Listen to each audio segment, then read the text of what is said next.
Europe 1 Soir Week-end. 19h, 21h, Pascal de la Tour du Pin. Nous sommes toujours avec le père Vincent de Mello, prêtre du diocèse de Paris, qui est avec nous dans ce studio encore pour 5 minutes. C'est pas plus. J'ai compris, mon père. Pas plus. Adrien Baget veille sur vous et vous accompagnera dans les couloirs. Georges Fenech est avec nous, toujours, et Olivier d'Artigol. Peut-être un mot, effectivement, sur le temps fort ce matin. L'homélie, première homélie du Saint-Père. Très attendu cette homélie, il a eu des mots assez sévères sur le recul de la foi, qu'il attribue notamment à la technologie, l'argent, le pouvoir, le plaisir qui prennent le pas sur la foi. Il a dressé un constat effectivement très net. Vous disiez pendant la pause avec Olivier d'Artigol, je vous disais arrêtez de discuter, on va faire l'interview avant l'interview. Je vous disais, il a fait une homélie très ciselée. C'est très ciselé, comme son propos d'hier. Oui. Il a eu le temps de l'écrire, vous voyez, il n'était pas dans l'impro. Hein.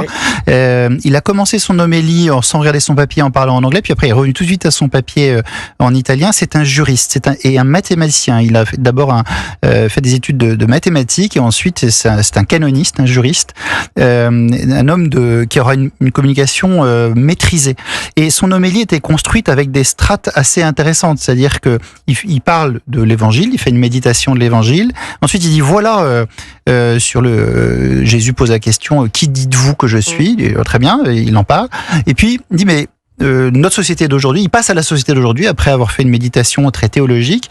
Le monde d'aujourd'hui, voilà ce qu'il dit sur le Christ, voilà des regards extérieurs à l'Église qui se portent sur la figure du Christ, et il nous faut pouvoir les rejoindre parce que il peut y avoir des vrais malentendus sur qui est le Christ, et notre société aujourd'hui a besoin d'entendre parler du Christ. Et il a employé une expression que je trouve très frappante, et qui pour le coup est très augustinienne dans sa spiritualité.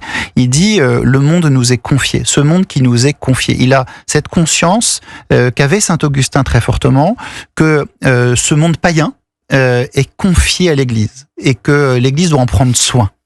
Et le monde qui nous est confié, c'est une expression qu'on entend très peu, qui est très rare.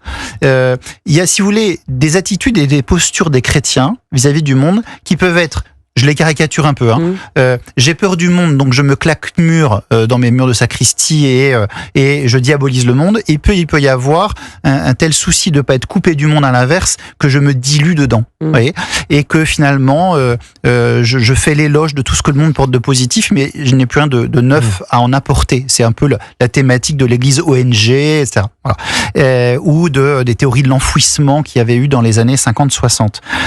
Là, il est vraiment sur cette conscience très vive que le monde est confié à l'Église. Ça veut dire l'Église n'est pas juste là pour s'occuper d'elle-même et de ses problèmes. Elle doit bien se tourner vers le monde, mais pour annoncer le Christ.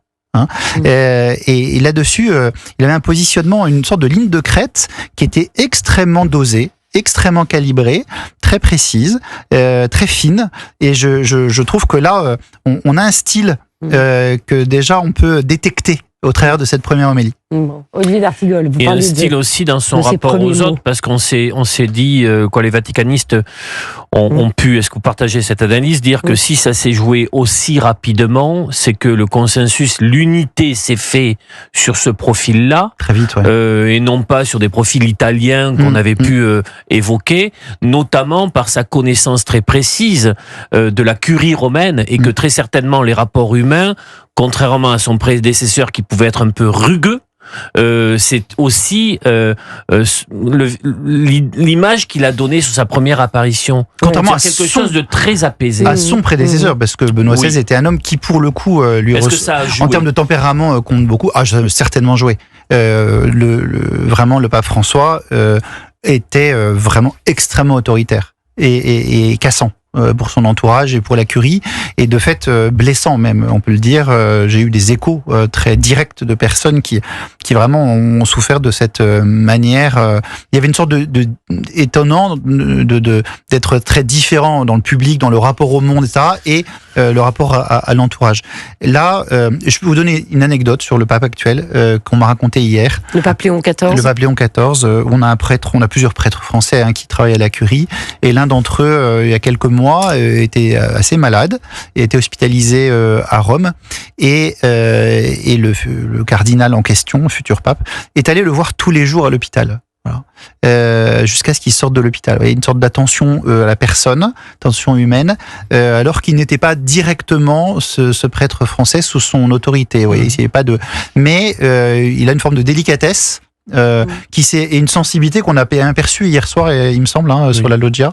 Il me semble que de toute manière, on a besoin d'une figure comme ça, apaisée, apaisante. Pour l'Église. Vous demandiez on va être obligé sinon on va se faire taper sur les doigts. Ok.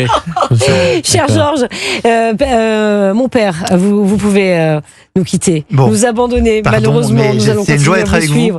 Bien sûr, c'était une joie de vous avoir dans ce studio. Merci infiniment d'être venu dans le studio d'Europe 1, évidemment, pour nous apporter votre éclairage sur ce nouveau pape. Maintenant, petite question, Georges, alors je ne sais pas, mais le pape a aussi un rôle important au niveau de la diplomatie.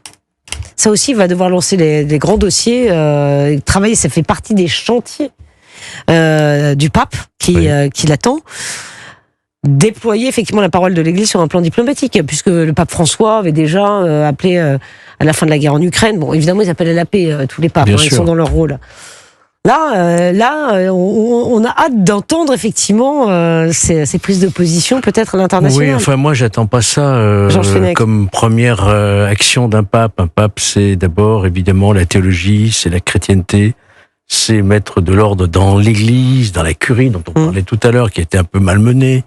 C'est d'abord ça. Après, on verra, on jugera, je dirais, sur pièce, si je puis dire, lorsqu'il aura ses premiers déplacements.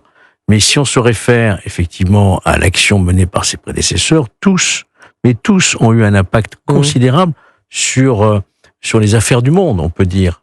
Notamment Jean-Paul II, bien sûr, qui est à l'origine de la chute du mur de Berlin, on peut le dire. Donc il a redessiné le paysage géopolitique du monde. Et d'autres prédécesseurs également, Benoît XVI, ont eu un impact considérable. Donc qu'est-ce qu'on peut en attendre de ce point de vue-là ? On est dans un monde qui est aujourd'hui de plus en plus dangereux, avec des guerres un peu partout, sur tous les continents, avec des pays qui sont dotés de l'arme nucléaire et qui se chamaillent. Donc le mot est pas assez fort. Et donc on attend aussi du pape ce message pacifique, évidemment. C'est ce qu'on attend d'abord. Ouais, un message pacifique qui sera peut-être écouté. Olivier D'Artigues. Georges a raison de dire que les premières initiatives seront regardées de très près, notamment le premier déplacement. On se souvient de Lampedusa pour François, que la manière dont il pourra aborder les situations les plus brûlantes, les plus guerrières, les plus dangereuses aura aussi un impact. Souvent on dit qu'il a commencé à parler de paix. Il parle de paix dans le monde, mais c'est aussi la paix intérieure. Donc, des fois, il y a une surinterprétation politique de ce que peut dire, le pape. Est-il conservateur ou progressiste ? Il est d'abord catholique. Il est aussi chef d'État. Et il devra donc, dans les premiers dossiers qu'il aura à gérer, très certainement, il donnera à voir sa vision du monde. Il faut savoir que dans les congrégations générales, qui ont été très importantes, parce que 80% des cardinaux ne se connaissaient pas, c'était leur premier conclave, ils ont dû faire connaissance dans le cadre de ces congrégations générales. Il y a deux questions qui se sont posées à eux. D'abord, un bilan de la situation, l'Église aujourd'hui, et la vision. C'est-à-dire quelle feuille de route pour les années à venir. Qu'est-ce que nos priorités, la manière d'aborder les grandes questions de la période. Donc ça va être très intéressant à suivre. Vous savez, il y a toujours, me concernant, je ne suis pas de culture catholique, si ce n'est bien sûr par ma famille profonde, mais il faut bien savoir que Pépone se regarde toujours de près ce que fait Don Camillo. Ah oui, on adore ça, on adore. Pépone et Don Camillo, on adore. Moi je voudrais peut-être que, avant qu'on parle d'autres choses dans l'actualité, je voudrais peut-être qu'on parte à Rome. Vous allez voir, depuis la nomination de Léon XIV, le monde catholique est marqué par une grande ferveur populaire à travers le monde. À Lourdes, par exemple, oui, chef-lieu du catholicisme en France, où 6 millions de pèlerins font le déplacement chaque année. Pardon ? Mais on va peut-être voir. Non, on me dit, je n'ai pas compris ce que m'a dit Adrien Bagé dans l'oreillette, mais c'est pas grave. Le correspondant d'Europe 1 sur place, Alexis Bourdon, a rencontré justement tous ces chrétiens, ces catholiques venus saluer cette nomination pendant un pèlerinage. Dans le sanctuaire de Lourdes, 10 000 fidèles ont eu la bonne surprise de vivre la nomination du pape durant leur pèlerinage. C'est le cas d'Emmanuel, ce Perpignanais très ému n'en revient toujours pas. La fumée blanche est sortie à l'issue de notre messe d'ouverture du pèlerinage diocésain de Perpignan. C'est tous ensemble que nous avons appris sur l'esplanade que donc un pape avait été nommé. C'est extraordinaire. Il n'y a pas de mots, c'est beaucoup de joie et d'espérance. Au total, pas moins de 17 nationalités sont représentées dans le sanctuaire. Parmi elles, une délégation irlandaise. Véronica est arrivée avant-hier avec 2 amis et vivre la nomination de Léon XIV à Lourdes était un moment très spécial. Nous avons été très privilégiés et heureuses de nous trouver dans un endroit aussi béni. Cela a vraiment rendu notre pèlerinage si agréable. Nous étions ravis, nous avons regardé toutes les informations et nous étions complètement sous le charme lorsque son nom a été prononcé. Avec ce nouveau pape, une grande majorité de fidèles espère désormais un prolongement du pontificat de François. Lourdes, Alexis Bourdon, Europe 1. Voilà, ce sont tous les deux des missionnaires qui ont vécu en Amérique latine, effectivement dans les prolongements du pape François, mais deux papes qui vont certainement avoir un style très différent. C'est quand même surprenant ce que disait le père de Mélo. Là, il y a 2 choses qui m'ont surprise. C'était un pape extrêmement cassant, le pape François. Oui. Ça sort parce après. Parce que Desamours est en train de mais c'est incroyable. Une église qu'un Georges, je sais pas ce que tu en penses, mais qui communique beaucoup parce que c'est la première fois qu'il y a une retranscription à la télé de l'homélie devant les cardinaux. On avait avant que l'homélie de la grande messe d'intronisation, bien sûr. Et il y a dans la presse écrite aujourd'hui quelques cardinaux, je ne donnerai pas les noms, qui certes ne donnent pas les votes, mais qui commencent à distiller un petit parfum de la manière dont ça s'est passé. Oui, écoutez, c'est bien ça. C'est quand même 2 personnalités. C'est de la pédagogie. Moi, je les trouve, on verra, mais je les trouve différentes. Il y en a un qui a une culture, on l'a dit, augustinienne, Saint-Augustin, thomiste, Saint Thomas d'Aquin, qui est complètement différente, très différenciée d'une culture jésuite. Et le pape François était un jésuite. Donc, vous voyez, on a déjà 2 profils qui sont vraiment très, très différents. Mais quand on dit violent, brutal, en fait, c'était un homme un peu colérique, je pense, qui devait effectivement avoir des moments où il ordonnait, il fallait l'exécuter immédiatement. Non, il avait un problème avec les princes de l'Église. La manière dont la curie fonctionnait. Qui traverse un malaise, effectivement. Lui qui venait de son Argentine, qui a connu une construction politique très, très populaire, avec ce que pouvaient donner ces mouvements politiques dans son pays, il y avait très certainement un choc de culture. Oui, c'est ça.